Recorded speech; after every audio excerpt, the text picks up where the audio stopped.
मैं आचार्य वसुधा आप सभी का हार्दिक अभिनंदन करती हूँ आपके अपने YouTube चैनल पर। दोस्तों, नवरात्रों की शुरुआत और इसी दिन, जी हाँ, 9 अप्रैल 2024 को वाणी का कारक बुध, स्किन का कारक, आमदनी का, बुद्धि का कारक बुध होने जा रहे हैं वक्री। अब वक्री भी कहाँ हो रहे हैं? अपनी नीच राशि में। जी हाँ, मीन राशि में बुध वापस से आएंगे रेवती नक्षत्र यानी कि अपने ही नक्षत्र में। अब यहां पर इनका आना क्या फायदेमंद रहेगा या नुकसानदायक? आज बताऊंगी कौन कौन सी राशियों को इसका खासा असर पड़ेगा और होंगे दोहरे लाभ। ऐसा क्यों कहा मैंने? आप कहेंगे कि एक तरफ तो कह रही हूं मैं कि बुध नीच के हो रहे हैं और दूसरी तरफ आपको लाभ देंगे। क्यों लाभ देंगे? क्योंकि यहाँ पर नीच भंग राजयोग बन रहा है। जी हाँ, यही मीन राशि में शुक्र उच्च के हैं तो बुध बनाएंगे नीच भंग राजयोग। अब ये नीच भंग राजयोग किस किस राशि के लिए कैसा रहने वाला है, आइए उसकी चर्चा करते हैं। लेकिन अब तक अगर चैनल को सब्सक्राइब नहीं किया है तो प्लीज सब्सक्राइब कर दीजिए, साथ ही साथ बेल आइकन को जरूर दबा दीजिए। सबसे पहले बात करते हैं मेष राशि वाले जातकों के लिए। मेष राशि वाले जातकों के 12वें भाव में हो रहा है ये योग।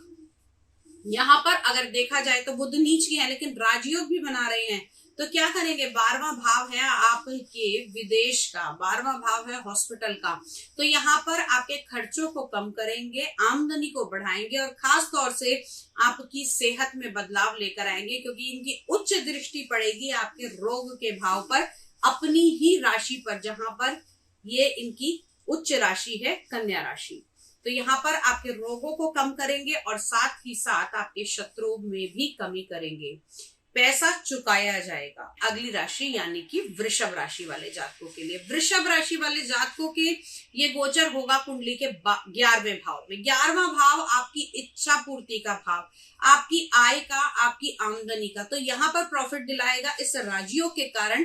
और साथ ही साथ आपके पंचम भाव यानी कि संतान से जुड़ी हुई परेशानियों का भी निदान होगा। खासतौर से जो लोग CS मार्केटिंग के एग्जाम दे रहे हैं उन लोगों को इस बदलाव से, जो कि होने वाला है 9 तारीख से लेकर आने वाली 10 मई तक, क्योंकि यहां पर ही रहने वाले हैं, तो इसके बाद राशि परिवर्तन करेंगे, तो ये 1 महीना आपके लिए बहुत पॉजिटिव रहने वाला है। अगली राशि यानी कि बुध की अपनी ही राशि मिथुन राशि। मिथुन राशि वाले जातकों के होगा ये परिवर्तन कर्म भाव के अंदर। कर्म भाव में यहाँ पर ये राजयोग, नीच भंग राजयोग आपको दिलाएगा फायदे। कैसे फायदे दिलाएगा?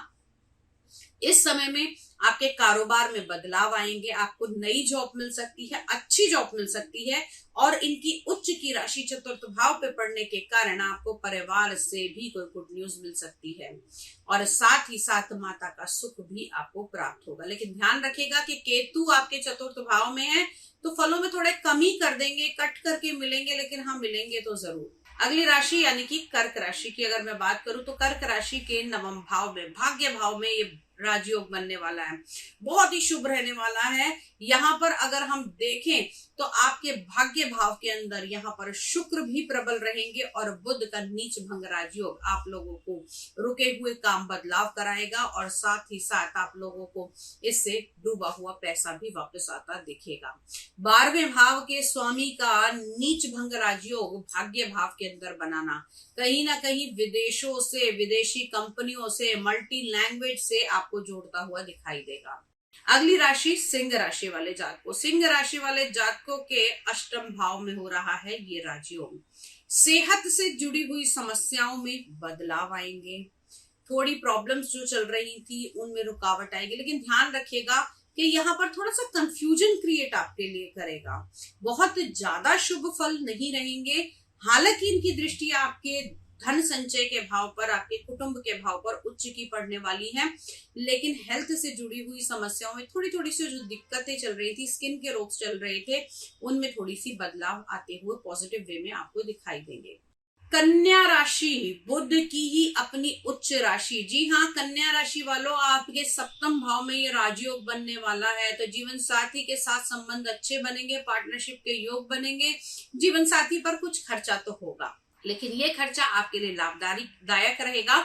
और साथ ही साथ बुध की उच्च दृष्टि आपके लगन भाव पे पड़ने के कारण आपके व्यक्तित्व को निखार कर लाएगी और आप लोगों का वर्चस्व लोगों में परचम लहराता हुआ दिखाई देगा। अगली राशि यानी कि तुला राशि।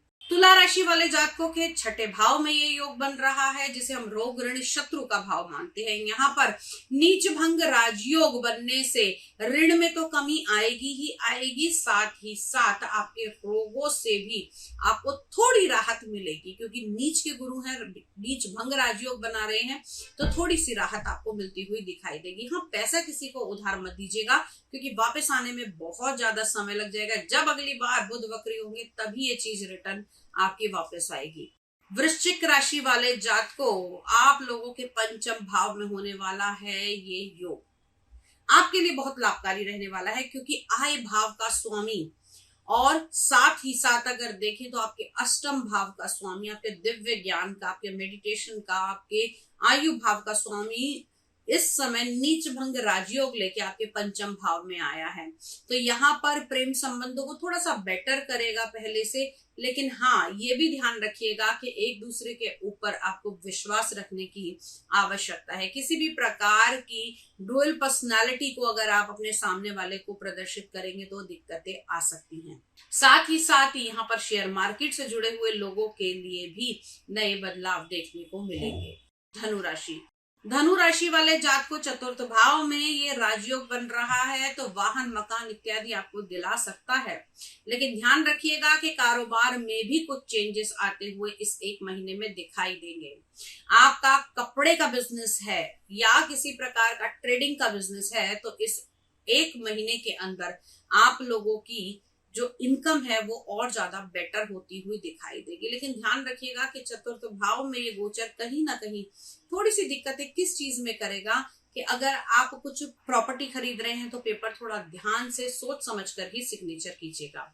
अगली राशि यानी कि मकर राशि वाले, मकर राशि के तीसरे भाव में, यात्राओं के भाव में ये योग बनने वाला है। बहुत सुखद नहीं रहेगा, लेकिन हाँ, क्योंकि तीसरे भाव में यहाँ पर नीच भंग राजयोग, तीसरा भाव बुरा भाव माना जाता है और यहाँ पर उल्टे असर, तो यात्राओं में थोड़ी सी दिक्कत देगा, क्योंकि वक्री ग्रह जब भी होता है तो उसमें फल देने की क्षमता बहुत अधिक बढ़ जाती है। तो यहाँ पर थोड़ा सा रोक आपको लगाना होगा। सोशल सर्कल के अंदर थोड़ा सा अपने आप को और ज्यादा सिमटा कर रखिएगा। बहुत आव भाव के हर चीज की फोटोग्राफ डालनी और हर चीज का परिचय बाहर जनता को देने की आवश्यकता नहीं है। कुंभ राशि वाले जातकों, आपके होने वाला है दूसरे भाव में ये राजयोग। संपत्ति की प्राप्ति हो सकती है। कौन सी संपत्ति? पैतृक संपत्ति। अष्टम भाव पर भी इनकी उच्च दृष्टि पड़ रही है, तो ससुराल पक्ष से भी इस समय कुछ आपको गिफ्ट या फिर कुछ चीजें मिलने की संभावनाएं बन रही हैं। अगली राशि यानी कि मीन राशि, आपके तो लगन में ही ये राजयोग बन रहा है, तो आपके लिए बेनिफिशियल रहेगा, खास तौर से आपके आपसी संबंधों को लेकर और आप लोगों की हेल्थ से जुड़ी हुई प्रॉब्लम्स को लेकर। यहाँ पर अभी जब दूसरे घर के अंदर आए थे तो आपको बहुत अच्छे परिणाम दिए, यहाँ पर उन परिणामों में थोड़ी सी कमी आएगी, लेकिन हाँ, फिर भी रिजल्ट तो आपको मिलेंगे और आपकी वाणी पर इनका प्रबल असर देखने को मिलेगा। आज के वीडियो में इतना ही। अगले वीडियो में फिर से मुलाकात करती हूँ कुछ नया लेकर आपके लिए। लेकिन हाँ, ध्यान रखिएगा कि आज की वीडियो को ये जरूर समझिएगा कि यहाँ पर ग्रह नीच का होने के बावजूद भी अच्छे फल इसलिए दे रहा है क्योंकि नीच भंग राजयोग बन रहा है। आज इतना ही। अगले वीडियो में फिर से मिलूंगी, तब तक के लिए जय मां।